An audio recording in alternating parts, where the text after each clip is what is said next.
Shalom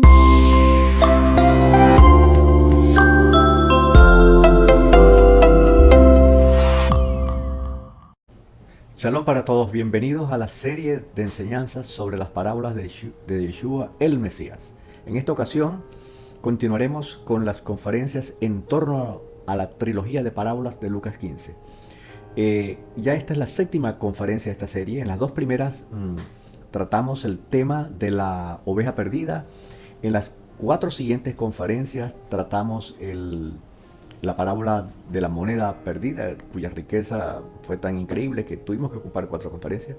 Y en esta séptima conferencia me voy a ocupar, con el favor del cielo, sobre la parábola del hijo pródigo, ¿no? En esta conferencia, pues, vamos a examinar o explorar todo lo que hay en torno a esta parábola y de seguro en las próximas también. Dice así Lucas 15 del 11 al 32.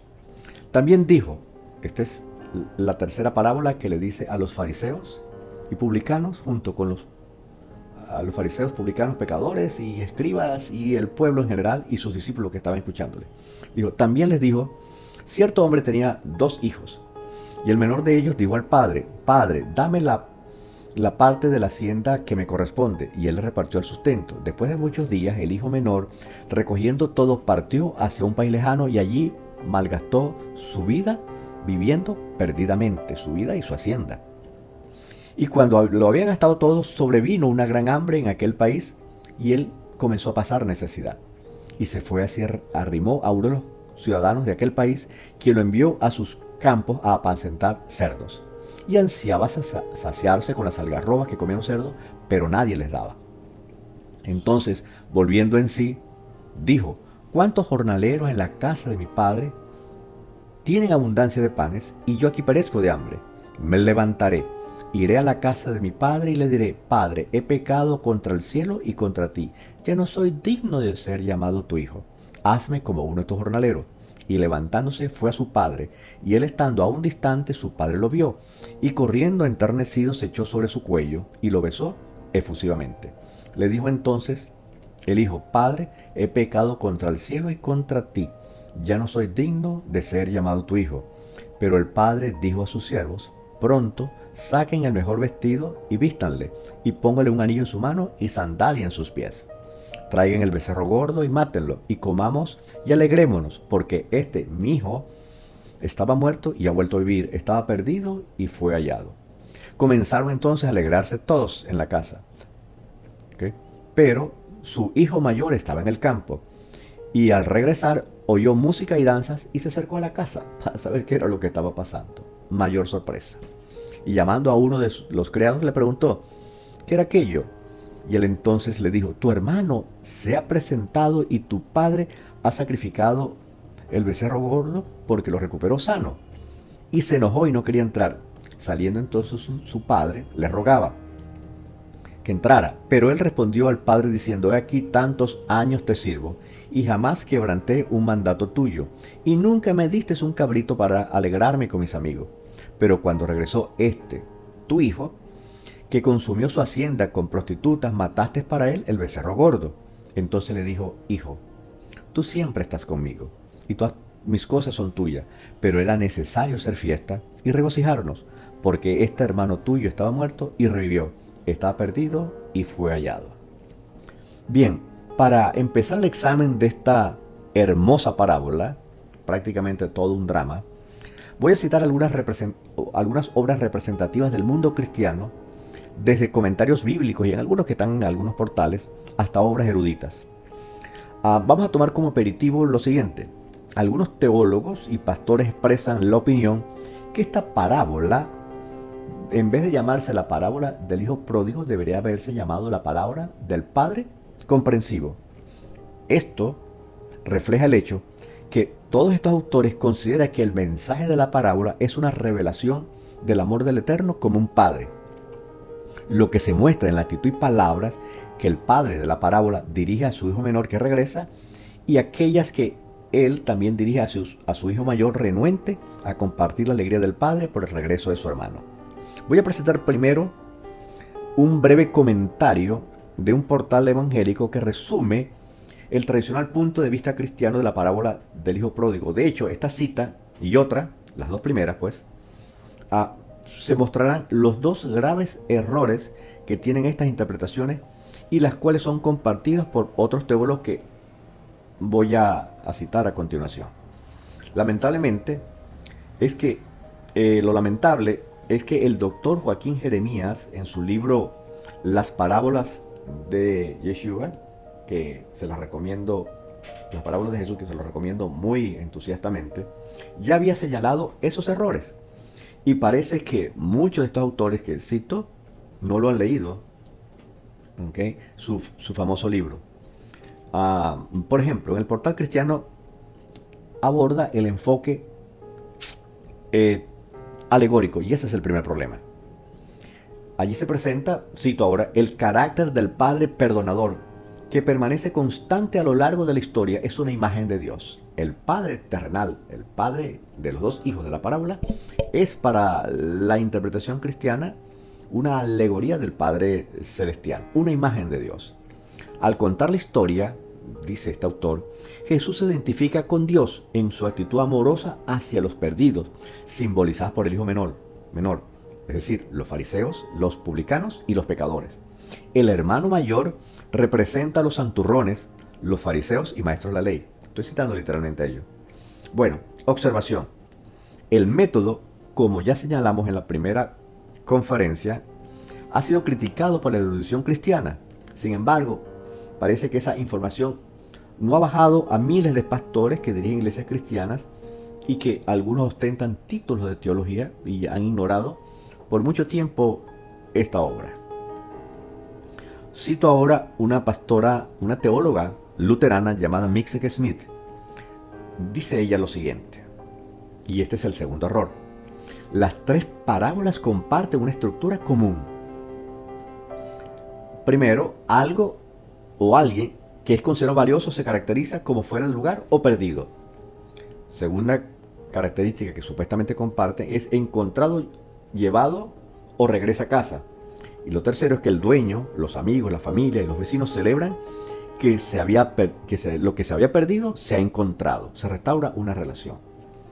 Esto no es cierto y aquí podemos hacer una observación de inmediato. Pero continúo con la cita.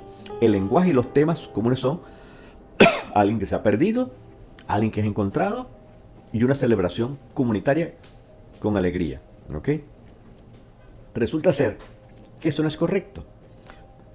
Hay cosas similares, pero no es cierto que estas tres parábolas presenten una estructura similar. ¿Por qué? Por ejemplo, no hubo una celebración comunitaria en la parábola del hijo pródigo, puesto que el hijo mayor no quiso entrar a la fiesta.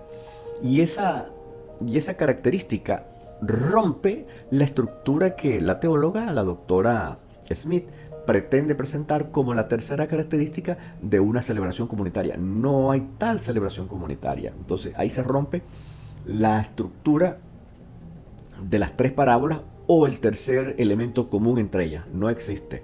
¿Okay? Y también falta, para rematar, si ese fuese el caso de que compartieran la misma estructura, que la primera parábola de la oveja perdida y la segunda parábola de la moneda perdida terminan diciendo, o mejor dicho, ya esto fuera la parábola, este es un comentario como el mensaje que envía el Mesías, que hay gozo en el cielo por un pecador que se arrepiente. Eso aparece en ambas parábolas, pero en la tercera parábola no hay una expresión parecida. Ahí hay un problema. Matthew Henry, un celebrado y famoso comentador bíblico, él dice lo siguiente. Yo tengo su libro, son 17 tomos, se publicó un libro en un solo, de esos 17 tomos, en un solo volumen.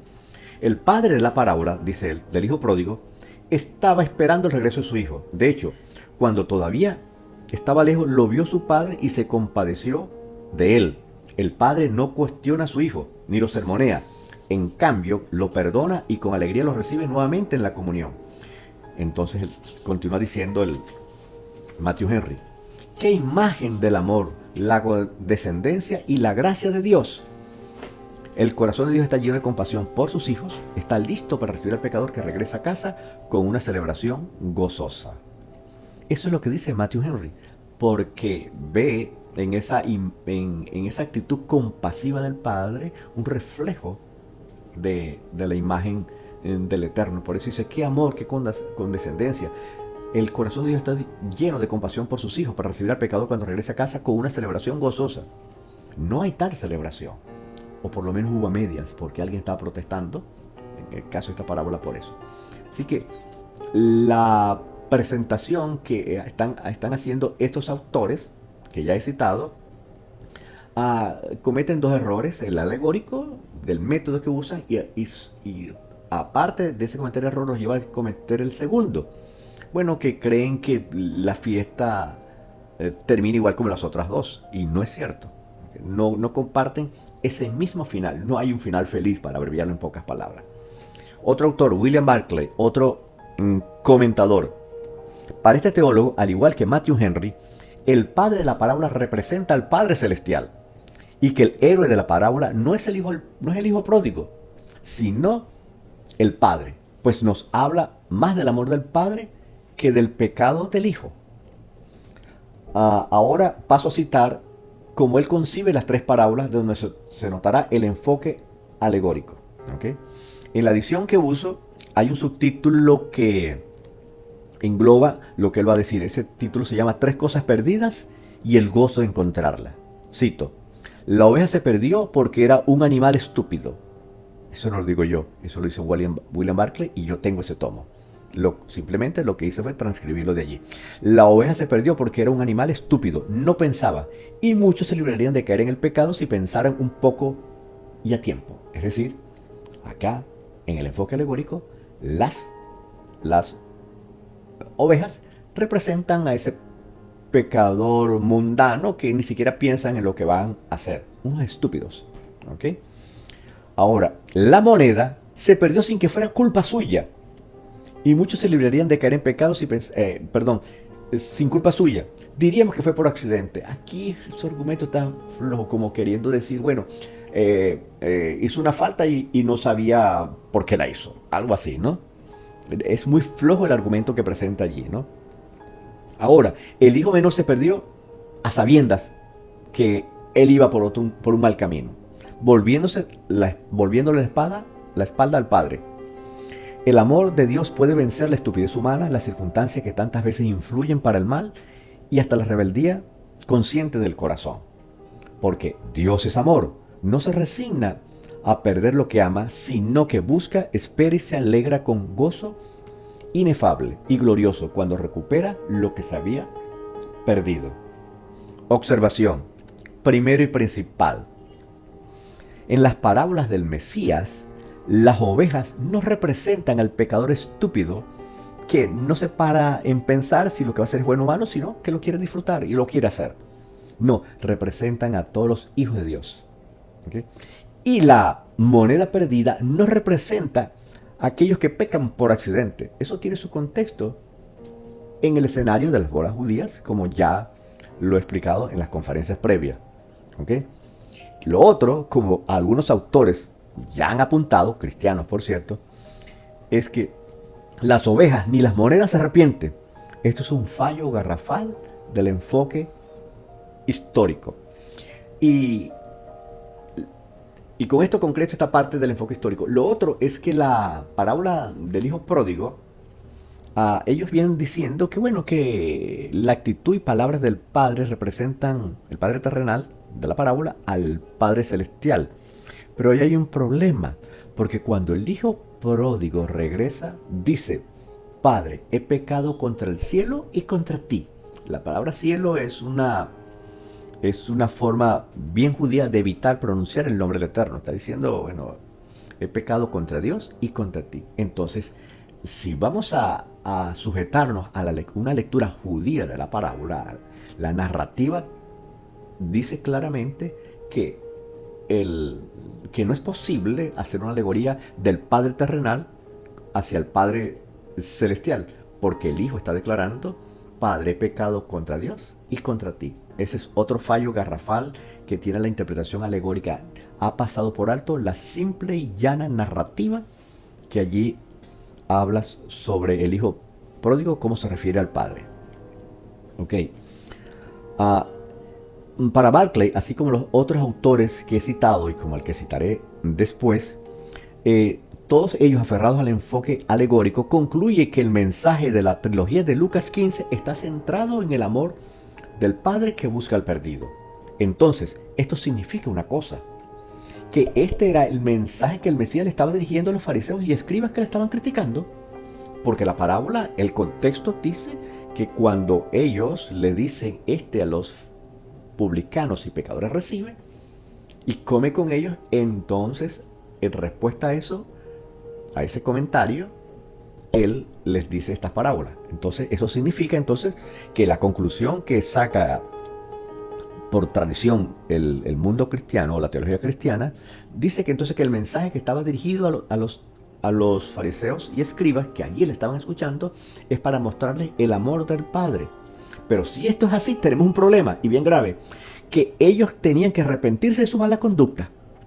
Entonces no son las ovejas ni las monedas, sino ellos. Si el mensaje estaba dirigiendo a ellos, y al ver el amor del Padre, oye, caramba, nosotros tenemos que emular al Padre. Y no es así. Entonces, tendría que arrepentirse ellos y no la oveja perdida ni la moneda perdida.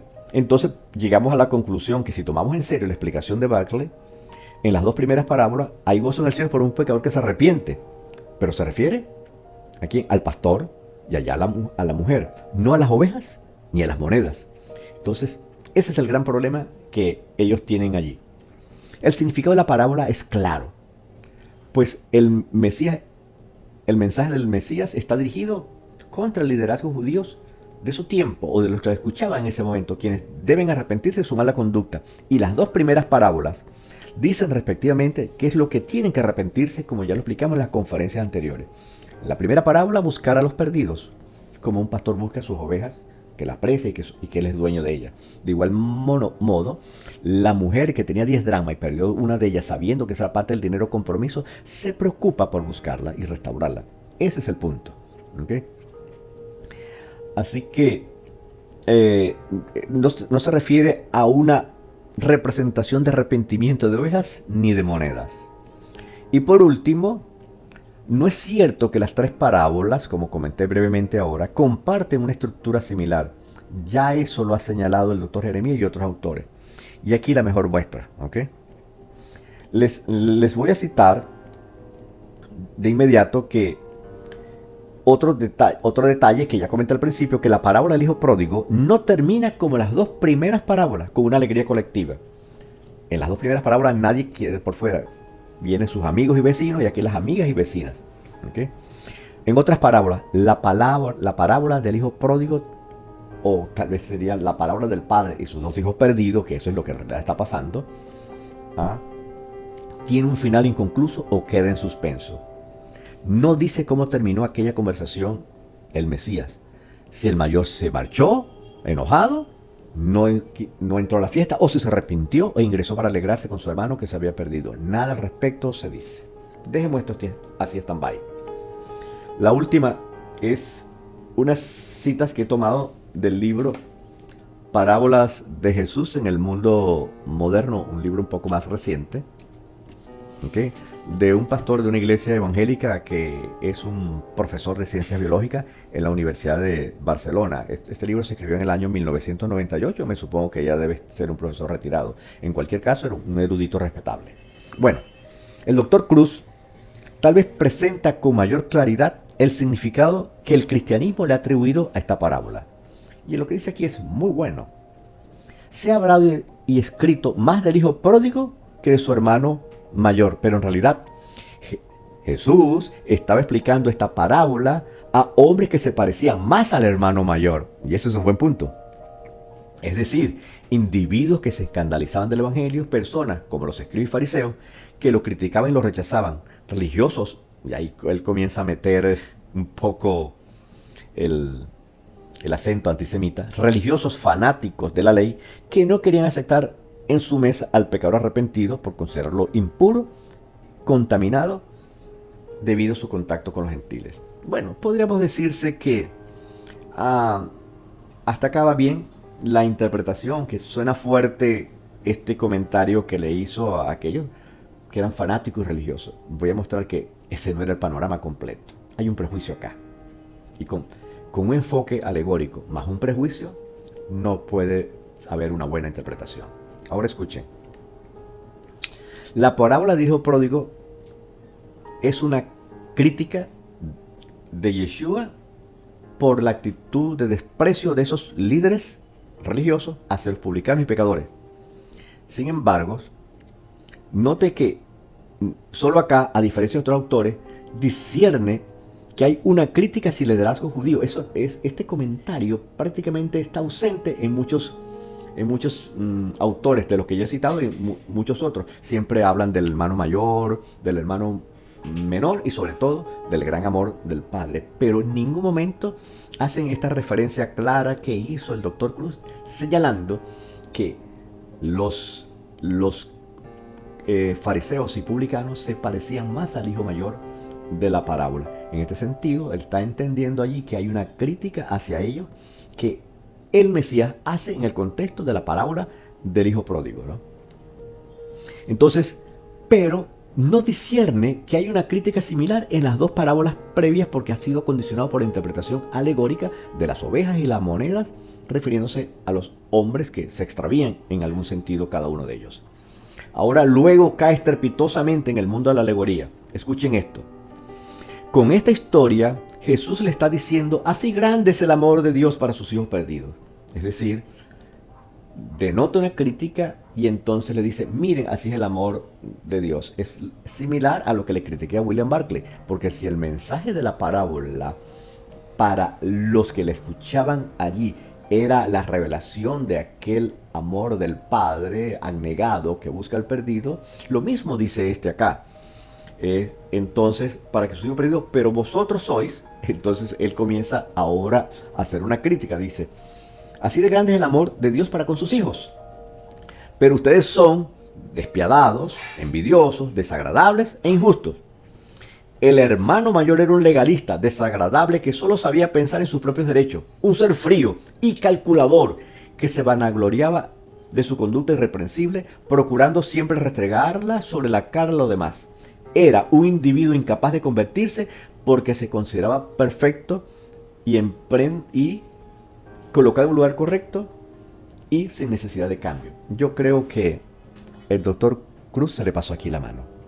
Está evaluando más allá de lo que la parábola dice. Mire cómo le dice, de un legalista desagradable, envidioso, despiadado, desagradecido e injusto, que ha desdibujado, ha desfigurado los personajes involucrados por este prejuicio que hay hacia el fariseo en muchas lecturas que han hecho muchos cristianos del Nuevo Testamento, ¿no? Y aparte de eso, era un individuo incapaz de convertirse porque se consideraba perfecto. Esto, más adelante lo voy a refutar con hechos históricos concretos. No contento con esta virulenta descripción psicológica, emprende ahora un ataque furibundo contra los líderes judíos en el plano religioso. Cito de nuevo. El hijo mayor, que es la alegoría de los fariseos y publicanos, de los fariseos y escribas, era un ser que vivía prisionero de la ley, pendiente del rito y de la forma, sin caer jamás en faltas graves, pero con el corazón vacío de amor. Era una especie de santurrón, sin escrúpulos, dispuesto a pisotear a su propio hermano caído en el barro. No le dio la mínima beneficio de la duda. El Dr. Cruz finaliza con una crítica al cristianismo, que se preocupa de pronunciamientos morales y juzgar la existencia humana. Pronunciar juicios morales y juzgar la existencia humana se ha convertido en el deporte favorito del cristianismo. Yo digo lo siguiente: no sé cuán cierto pueda ser este pensamiento, y no estoy de acuerdo del todo si fuese cierto, ¿okay? o si fuera una hipótesis de él, o que no sé qué ha visto él. Lo que sí es cierto es que él mismo practica este deporte con el pronunciamiento moral que ha hecho y ha juzgado la existencia humana del mundo fariseo del primer siglo sin conocerlo plenamente. Aún más, del fariseísmo a quien juzga que son como el hermano mayor, incapaces de convertirse, salieron Nicodemo y el superapóstol Pablo, fariseos, a quien él había juzgado en su libro que era incapaz de convertirse. Por otra parte, reconoce que, como muy pocos comentaristas, y hay que reconocerse también, reconocerle en él, reconoce que no hay un final feliz, y lo único que falta es que el hermano mayor vuelva en sí y se convierta. Pero lamentablemente, al igual que muchos autores, no ofrecen una explicación de este final de la parábola. La pregunta es, ¿cuál es la intención del Mesías en dejar este tipo de final en este drama familiar mostrado en esta parábola? La ausencia de la declaración con la que terminan las dos parábolas previas, hay alegría en el cielo por un pecador que se arrepiente, marca una diferencia notable. Este será el objeto de mi presentación en las próximas dos conferencias. Falta todavía un autor cristiano por examinar, pero esta es clase aparte. Me refiero a Brown Young. Este es el autor de este libro hermosísimo. Dice las parábolas en la tradición judía y en la tradición cristiana. Se los recomiendo. Este autor es un cristiano que se formó originalmente en la Universidad Americana y luego fue a hacer su doctorado en Israel. Y allá el hombre se hizo un erudito en lo que llaman judaísmo temprano, o sea, el estudio del primer siglo, y ha escrito un magnífico libro que investigadores judíos lo han reconocido como una joya de la literatura. Es un autor cristiano formado en el judaísmo por investigadores judíos. Acá cito a partir de la página 130 al autor. Para empezar, él se aparta con su background judío, con todo lo que conoce de la historia del primer siglo y que además es un conocedor del hebreo. Él se aparta de la tradición cristiana y diciendo que el problema no debe enfocarse, la parábola no debe enfocarse ni en el hijo pródigo, ni en el hijo mayor, ni tampoco en el padre. Aquí representa la tragedia de una familia. Por eso él prefiere titular este capítulo, el que trata del hijo pródigo, dice la parábola del padre y de los dos hijos perdidos. Porque cuando uno lee la parábola, uno se pierde de una manera, el menor, y el mayor se pierde a la suya. Es decir, que hay dos perdidos. Entonces,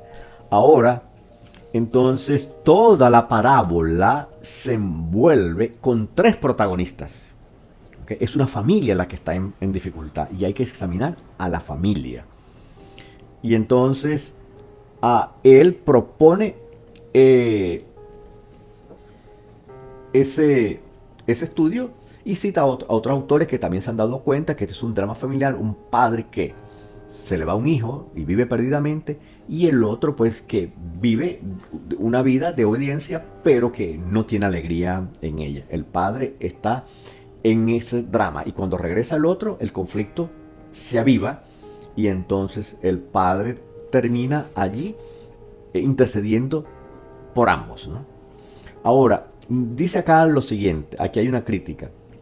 La interpretación cristiana de la parábola de el padre y de los dos hijos, como él la llama, ha tenido la tendencia de enfatizar el retorno del hijo pródigo más bien que la situación entera de la familia.